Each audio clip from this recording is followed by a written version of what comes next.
Light room দিয়ে তোমাদের কাছে একটা নতুন ফটো এডিটিং শেখাবো। তো এই ফটোটা যেটা আছে সেটা আমি মোবাইল দিয়ে ক্লিক করেছি, এটা হচ্ছে নর্মাল ফটো আর এটা হচ্ছে এডিটিং ফটো। তো এই ফটোটা আমি কীভাবে এডিট করেছি সম্পূর্ণ স্টেপগুলো তোমাদের কাছে আমি শেয়ার করব। তো তোমাদের ভিডিওটা প্রথম থেকে লাস্ট অব্দি একদম সম্পূর্ণ টানা দেখবে। তো চলো গাইস ভিডিওটা শুরু করা যাক। তো গাইস প্রথমে আমরা এখানে এডিট অপশানে ক্লিক করব, ক্লিক করার পর এখানে লাইট অপশানে ক্লিক করব, এখানে আমাদের এক্সপোজার কন্ট্রাস্ট এগুলো কিছু অ্যাডজাস্ট করব। তো এখান থেকে আমি এক্সপোজার হালকা একটু বাড়িয়ে নিলাম, তারপর এখানে আমি হোয়াইট যেটা আছে সেটা এখানে মাইনাস দিয়ে করব। তো -14 এরকম কিছু রেখে দেবো, আর শ্যাডো এখানে একটু কমাবো। তো এরপর চলে যাব আমরা এখানে কালার অপশানে, ভাইব্রেন্স +2 আর স্যাচুরেশন +4। তো এরপর আমরা এখানে অ্যাকশন অপশানে ক্লিক করব। তো অ্যাকশন অপশানে ক্লিক করার পর আমরা যে টুলগুলো আছে ব্যাকগ্রাউন্ড অপশানের টুল, এখানে ব্যাকগ্রাউন্ড অপশানে ক্লিক করব। তো ব্যাকগ্রাউন্ড অপশানে ক্লিক করার পর এখানে ডিটেক্টিং ব্যাকগ্রাউন্ড প্রসেসিং হচ্ছে। তো তারপরে এখানে আমাদের ব্যাকগ্রাউন্ডগুলো শো করবে। তো এখানে চলে এসেছে প্রায় অনেকগুলো এখানে আমাদের ব্যাকগ্রাউন্ড আছে। তো জাস্ট এখান থেকে আমরা রিং অপশানে ক্লিক করব। রিং অপশানে ক্লিক করার পর এটার যে অ্যামাউন্ট আছে জাস্ট এটা এখানে আমি 49 এর কাছাকাছি এরকম কিছু রেখে দেবো, বেশি এখানে রাখবো না। তো 49 এর কিছু রেখে দিয়েছি। তো এখানে অ্যামাউন্ট +49 এর কাছাকাছি রেখেছি। তো রাইট ক্লিক করলাম। তো এরপর আমরা এখান থেকে চলে যাব এডিট অপশানে। এডিট অপশানে যাওয়ার পর প্রথমে আমরা এখানে ক্লিক করব মিক্সিং টুলে, দিয়ে এখানে রেড কালার যেটা আছে সেটা এখানে আমরা স্যাচুরেশন যেটা আছে এখানে -10 করে দেব, আর লুমিনেন্স +10। তো এরপরে চলে যাব নেক্সট টুল। নেক্সট টুলে যাওয়ার পর এখানে আমরা স্যাচুরেশন যেটা থাকবে -18 করে নেব। তো এখানে 18 19 করে নিয়েছি, আর এখানে আমি লুমিনেন্স একটু বাড়াবো। তো এখানে +12 করে নিয়েছি। এরপর নেক্সট টুলে ক্লিক করার পর আমরা চলে যাব স্যাচুরেশন, এখানে +28 করে নেব। তো এখানে +28 করে নিয়েছি।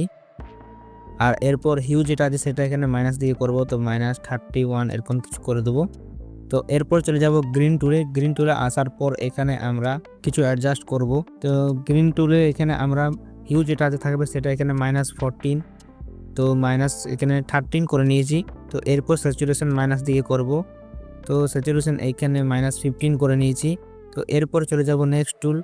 তো নেক্সট টুলে যাওয়ার পর এখান থেকে আমরা এরপর চলে যাব আমরা স্কাই টুল। তো স্কাই টুলে আসার পর এখান থেকে জাস্ট হিউ প্লাস যেটা থাকবে, তো হিউ এখানে +86 করে নেব, ঠিক আছে। তো এখানে জাস্ট আমরা 86 করে নেব। 86 করার পর এখানে স্যাচুরেশন -71। তো এখান থেকে আমরা 72 করেছি। তো বাকি যে আমাদের টুলগুলো আছে জাস্ট এখান থেকে +66 করব। তো এখানে আমি 66 করেছি, আর স্যাচুরেশন -49। তো এখানে 49 করে নিয়েছি, 48, আর বাকি যেগুলো স্যাচুরেশন -100। তো এরপর এটাকে ডান করে দিলাম। তো এরপর এখান থেকে আমরা চলে যাব মাস্কিং টুল, প্লাস আইকনে ক্লিক করার পর এখান থেকে জাস্ট আমরা এখান থেকে ক্লিক করবো, আর এখান থেকে এইভাবে সার্কেল ড্র করে নেব। তো এইভাবে এখান থেকে একটা সার্কেল ড্র করার পর জাস্ট এখান থেকে এক্সপোজার ক্লিক করব, এখানে এক্সপোজারটা বাড়াবো, আর কালার অপশানে ক্লিক করার পর এখানে জাস্ট এখানে আমরা ইয়েলো কালার সিলেক্ট করব, আর এখান থেকে জাস্ট একটা ডুপ্লিকেট লেয়ার করব, করার পরে জাস্ট এখান থেকে রাখবো, ঠিক আছে। জাস্ট এইভাবে এরকম করে দেব, আর এখান থেকে জাস্ট আমরা আরেকটা ডুপ্লিকেট লেয়ার করব, এটা উপর থেকে দেওয়া হবে স্কাইটির মাঝখান থেকে, ঠিক আছে, মানে সাইড থেকে দেওয়া হবে জাস্ট এরকমভাবে। জাস্ট এরকম রাখবো, আর এটার এক্সপোজারটা একটু বাড়াতে হবে, জাস্ট এরকম একটু এটা উপর দিকে ওঠাতে হবে, জাস্ট এরকম। তো এরপর রাইট ক্লিক করে দিলাম, মাস্কিং টুলে আবার যেতে হবে, এখানে এটা যে আছে অ্যাডজাস্টমেন্ট ইফেক্ট অপশানে ক্লিক করবো, টেক্সচার এখানে মাইনাস, ক্লিয়ারিটি মাইনাস, জাস্ট এরকম করতে হবে, ঠিক আছে। তাহলে দেখতে পাচ্ছ ব্যাকগ্রাউন্ডটা রিয়েলিস্টিক লাগছে। তো রাইট ক্লিক করলাম। তো এরপর চলে যাবো আমরা ইফেক্ট অপশানে। তো ইফেক্ট অপশানে আসার পর এখান থেকে আমরা আলাদাভাবে কিছু অ্যাডজাস্টমেন্ট করব। তো ইফেক্ট অপশানে আসার পর এখান থেকে আমরা প্রপার্টিস অপশানে এখান থেকে সিলেক্ট করার পর মডার্ন 02 এটাতে সিলেক্ট করার পর জাস্ট এখান থেকে অ্যামাউন্ট এটা কমিয়ে নেব।